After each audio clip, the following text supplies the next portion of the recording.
Hello and welcome to this Unbound, the latest episode of Unbound, a series of conversations with magical unbound women. I'm Nicola Humber, author of Unbound and founder of the Unbound Press. How many times can I say Unbound? And today I am joined by Lara Waldman, who is the author of Money Manifestation Mastery. Lara is an abundance coach and she works with visionary women who are here to be leaders, to help them to really kind of be abundance, I guess, to embody abundance in all areas of their lives. And Lara and I have been connected for probably about a year, maybe a bit longer than a year now. We met for the first time, I think, about a year ago. And we have, I think, a very similar kind of approach to the way that we work, and also a similar approach to abundance as well. So I wanted to get Lara on to dive into this conversation today, because I know for a lot of women in my community, a lot of unbound women, abundance can be a bit of a stumbling block sometimes. It can present us with challenges that maybe other areas of our lives don't. And it's a really important kind of growth area, I think, for us. It's somewhere that can reflect where, or show us where we've got an area where we need or want to grow, if that makes sense. Anyway, thank you, Lara, for joining me. I didn't expect to say that. It's my pleasure to be here and talk about this with you all. Yeah, exactly. So let's dive in, Lara. And I generally start these conversations by asking, obviously the theme is unbound. So I generally start by asking, what area of your life in the past have you felt most bound? Or is there a particular situation in your life where you found yourself feeling particularly bound, and how did you move beyond that? Which one should I talk about? Yeah. Which one? I suppose the one that would be relevant to talk about would be money. Mm-hmm, absolutely. Because that's what led me on the path to be this abundance activator and writing about money manifestation. So since I was 18, I had this vision. I started meditating, and I got these visions in my meditations around my purpose and what I was here to do and be, and this life that I saw myself living. And it was awesome. And I was very excited about this. I had no idea that the journey that would take me on, though, and that it would take, some time before that manifested. But basically, I was just living moment to moment, not really thinking about the future, not really thinking about money, not really thinking about anything for that matter. I was just in the moment. And I fell pregnant at age 26.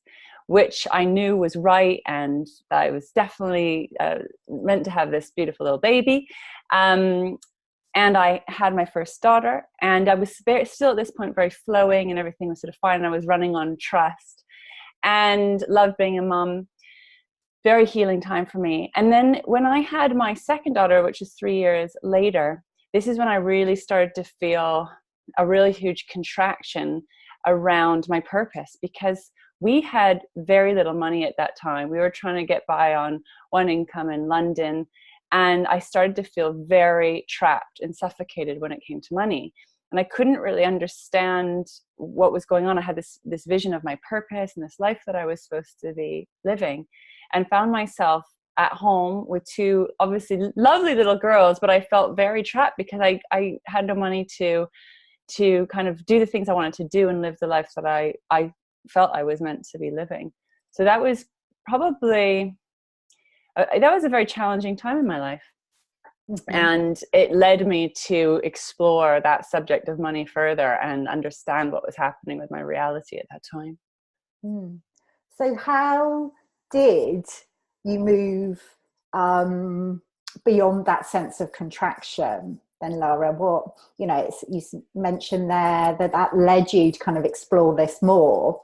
Were there any particular kind of learning points there, or anything in particular that helped you to move beyond that? Well, to be really honest with you, it's been a long journey, my relationship with money. And I was mentioning to a client today that actually I've realized it's been about a 7-year journey actively working with my relationship with money. So it hasn't been some kind of quick fix solution. But what was really interesting is that, so I channel when I meditate and ask questions, I download and bring through all sorts of awesome information. And so the first thing I did was ask about money and what was going on with it and my current reality. And this took me on a very, very powerful journey within myself. So I was shown that my relationship with money was actually about my relationship with myself, my belief systems about myself, and my relationships with life. And I ended up having to write a whole book about it because there was quite a lot of stuff in there. But what I've noticed for myself, but also coaching other people, but women in particular, is it's a self-worth issue. That what we uncover is it's actually about how you feel about yourself first and foremost. And for myself, and also the women that I coach, we often identify there's a belief of feeling not good enough, not quite enough. And so that, from my experience, is that the root cause, or the core wound that stops women from experiencing financial abundance and abundance in every area. But also for me, it was a bit of a big mountain to climb. I didn't quite realize it at the time. Didn't realize what was going on in my relationship with myself and my self-worth. So that's been my journey to really understand what's going on, because it doesn't seem like they're connected, and it turns out they're very connected.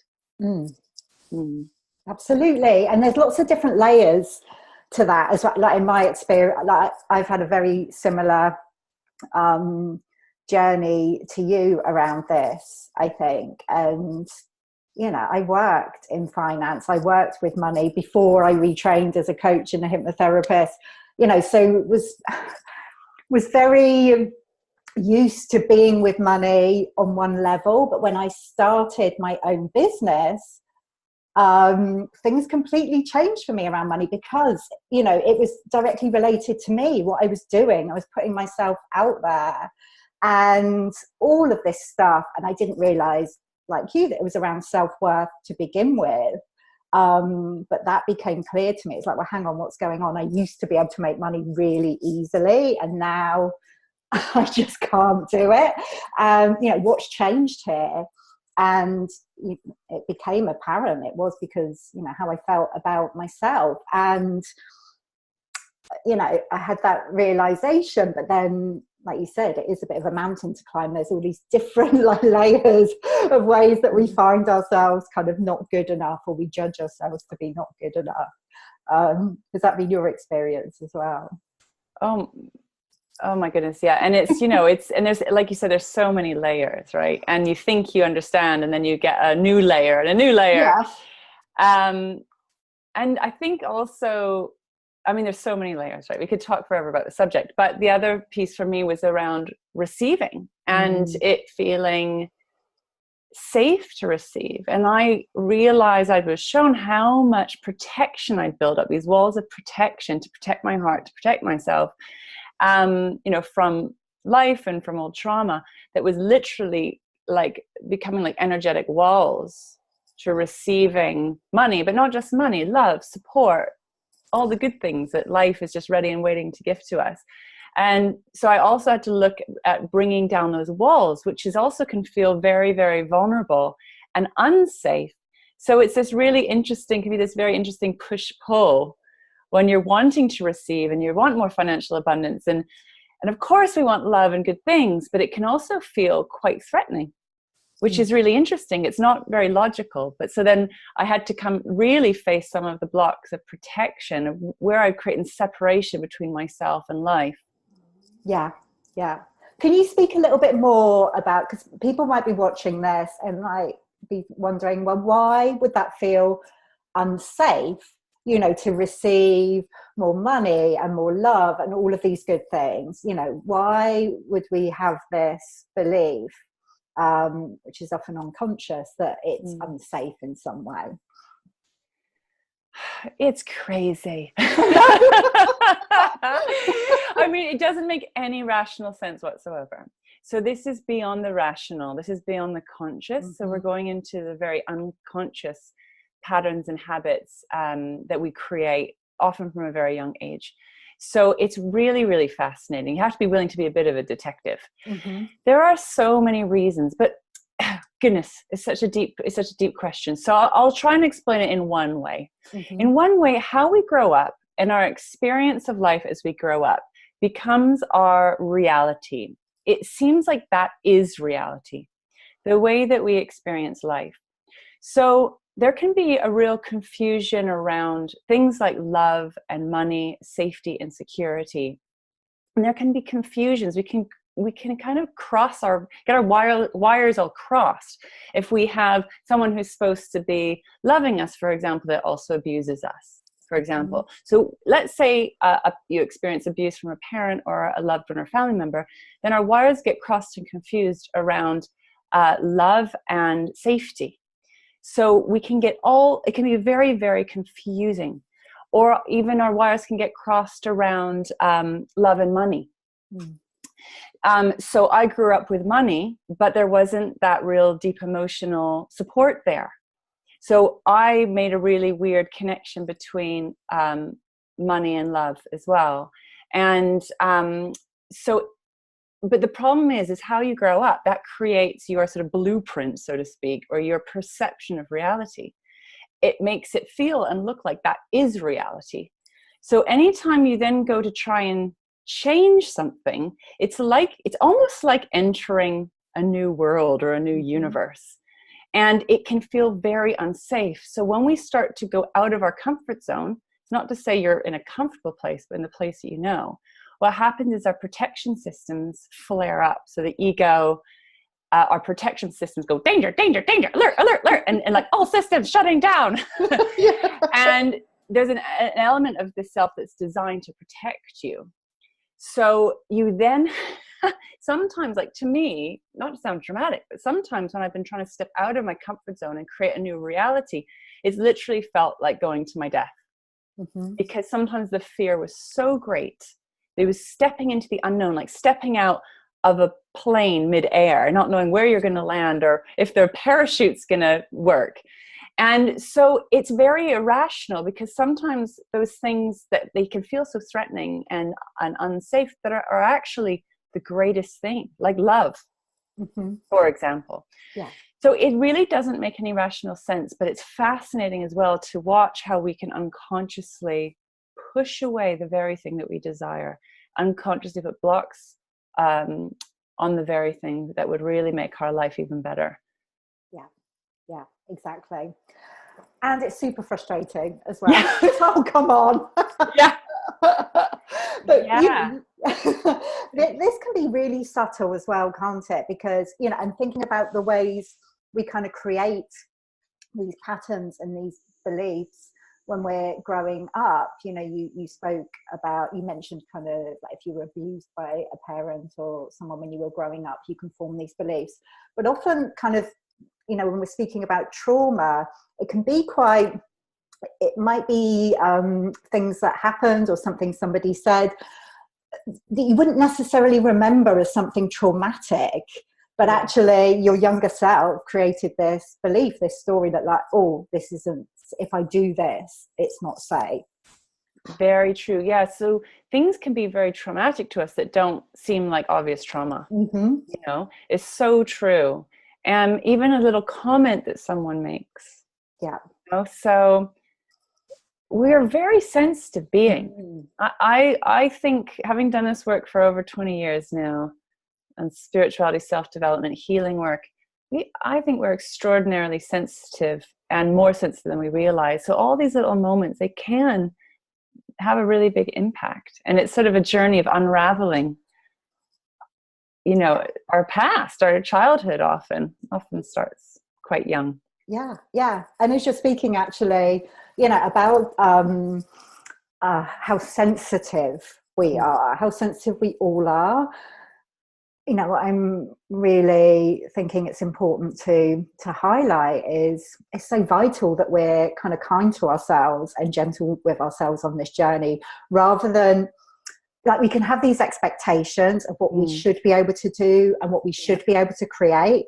And when we can't do that, you just spoke about the frustration, and it's easy to think, well, what's wrong with me? Because other people are doing it. Why can't I do this? There must be something wrong with me. All of this stuff can come up, and we can be really hard on ourselves. And I know I've experienced that personally in the past, and I've heard clients speaking in this way. But I think, what you say there about our sensitivity, it's really important to acknowledge that, how incredibly sensitive we are, and to create space for that, and to be kind to ourselves as well. Yeah, it's essential. I mean, it's funny because we don't transform from, well, I suppose you can make change by being hard on yourself. But from my experience, real transformation happens when we feel safe. Yeah. When we feel accepted, and when we're in a place of non-judgment. Yeah. So we need to hold ourselves with that energy too. If we want to shift and change, the only way we're going to shift and change is if we feel safe. And we feel safe when we are in a space of unconditional love and acceptance. And so I would say, and if you feel any time you go into self-criticism, that needs to be transformed as well. That could be part of the abundance block. Yeah. Because that's like a critical voice. It's often kind of mimicking parental voices or other people's voices that we learn from quite a young age. Yeah. So it's not actually your true voice. And it's really important that that's clear, because it will just keep you stuck. Judgment keeps that energy in place. And I learned that really, really intensely through my journey with eating disorders. So I used to be unbelievably unkind to myself.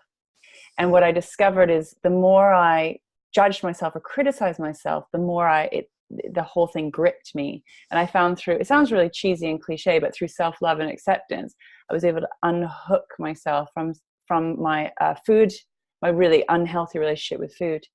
So through my own addictions, I've learned that. So I've learned that the hard way. I was, beating myself over the head trying to stop certain behavior, but it only made my attraction to that behavior stronger. Yeah. So I've learned everything the hard way. Yeah. Yeah. Now we can say, just love yourself, and it'll all dissolve, and you'll live a life of abundance. Yeah. Well, this is the thing. These were, as you were saying that, it sounds a bit cheesy, and we've kind of got used to the idea of self-love and also abundance. It's like, oh, it's all lovely and light filled, and it has kind of got this cheesiness, or it can have about it, which kind of detracts from the importance, the vital, the vitalness, I don't even know if that's a word, of self-love. It's the most courageous thing, and often the most challenging thing we can do for ourselves is to be in this place of self-love. It's a shame that we do think of it as cheesy. I know, because actually what I've now realized is the path of abundance and self-love is the path of the highly courageous, because that ain't easy. That's the big thing. And actually it's an incredibly powerful practice, self-love. It's not just love yourself. It's self-love is a profoundly advanced practice, as well as living and creating a life of abundance. It requires a huge amount of courage to face some of your deepest, darkest demons. Yes. So I would say it's a very, very advanced path. So in a way, because I feel like sometimes we can devalue things that are actually really, really powerful, because it sounds so simple, but actually the living it is a different story. So yeah. Well, you mentioned there, this is really key, because I think when we think about self-love, it's like, you think about all the lovely things about yourself, the things that are kind of easy to love.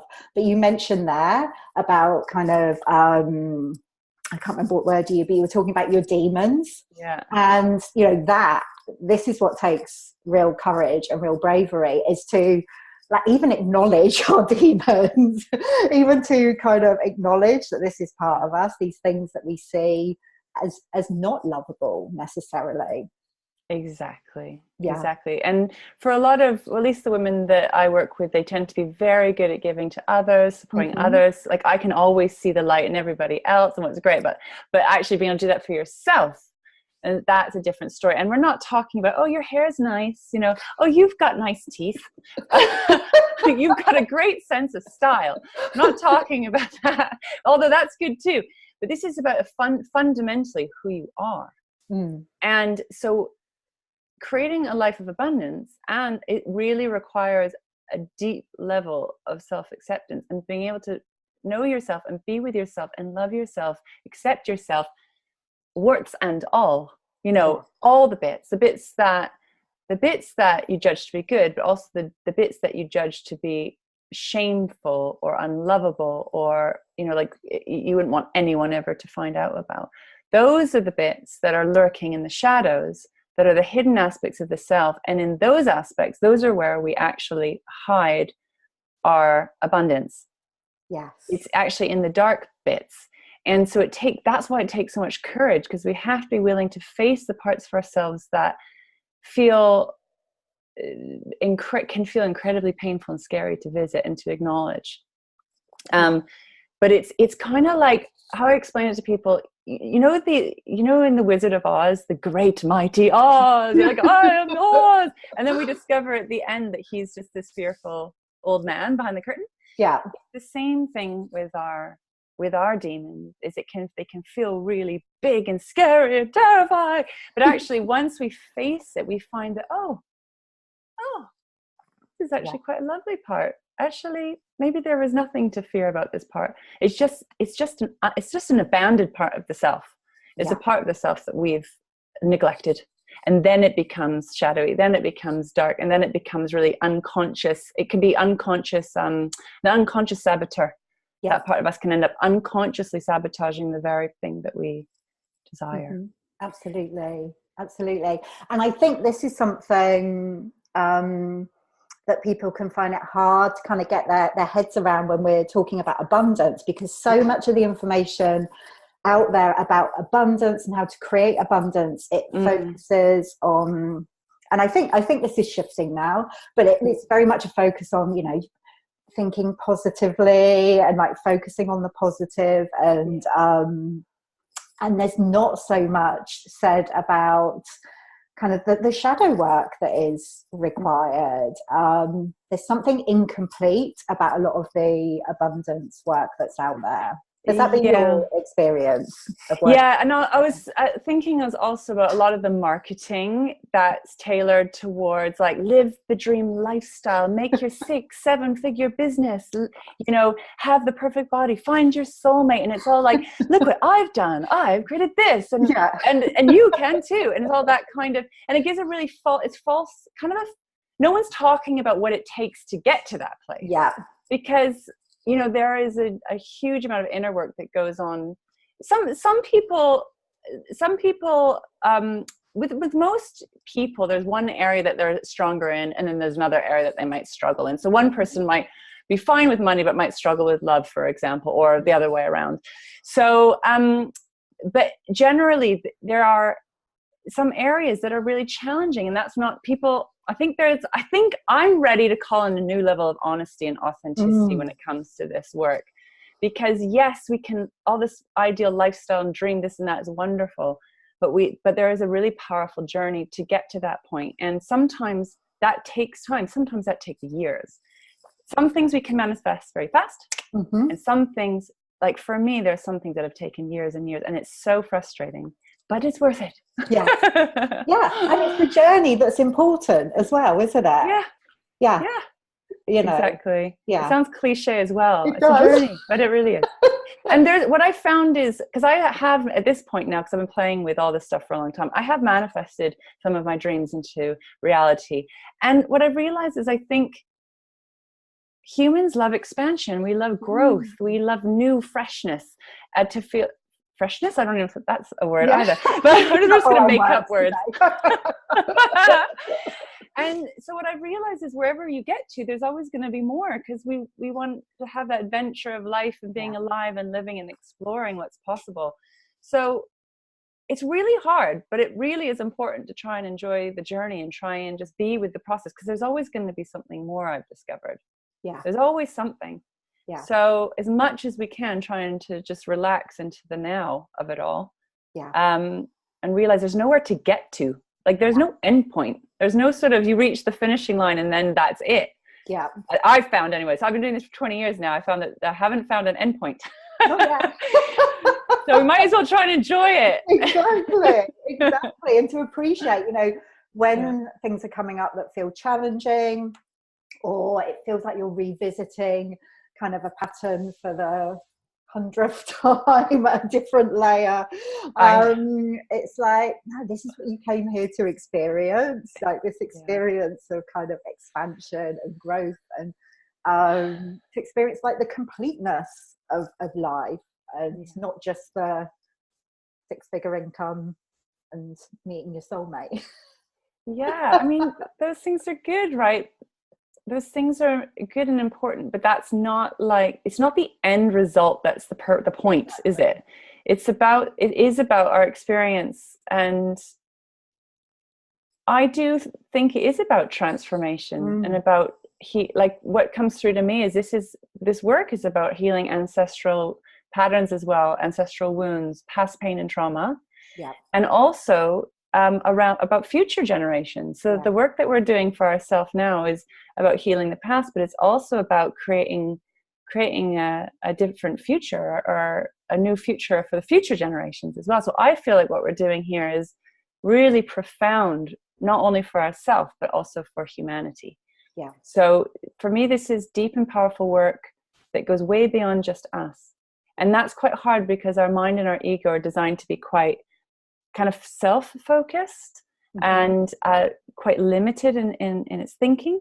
But actually what I'm shown psychically is what we're doing with this work is really, really profound. That goes way beyond us. Yeah. So that motivates me to keep going. Like when I hit a wall and I, bashing my head against the same wall, it feels like the same pattern again and again and again. Yeah. I get motivated by, I guess, creating a different reality for my children, but also for all the people that we impact people without even realizing. We don't even know the full power of our impact. But so that motivates me to keep going, is about the potential ripples that will go out from the courage to face my shit in the moment. Yeah, exactly. And often, as you say, we're not even aware of the what's being impacted and the people that are being impacted by those ripples that are going out from the work that we're doing. So that is incredibly powerful and kind of motivating as well, to kind of remember that. It's not always easy to remember that when you're in it, but when you can. So usually when you get out of it, that you can kind of but no, it's not easy when you're right thick in it. It's not.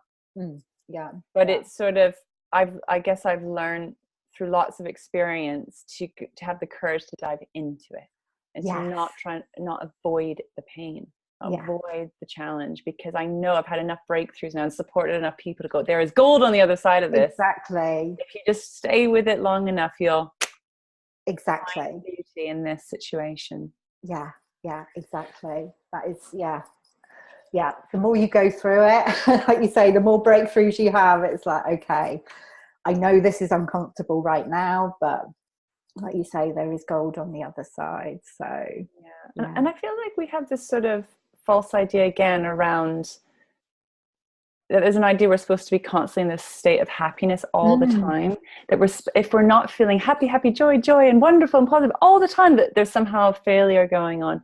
And I actually don't think that is how we are supposed to be living all the time.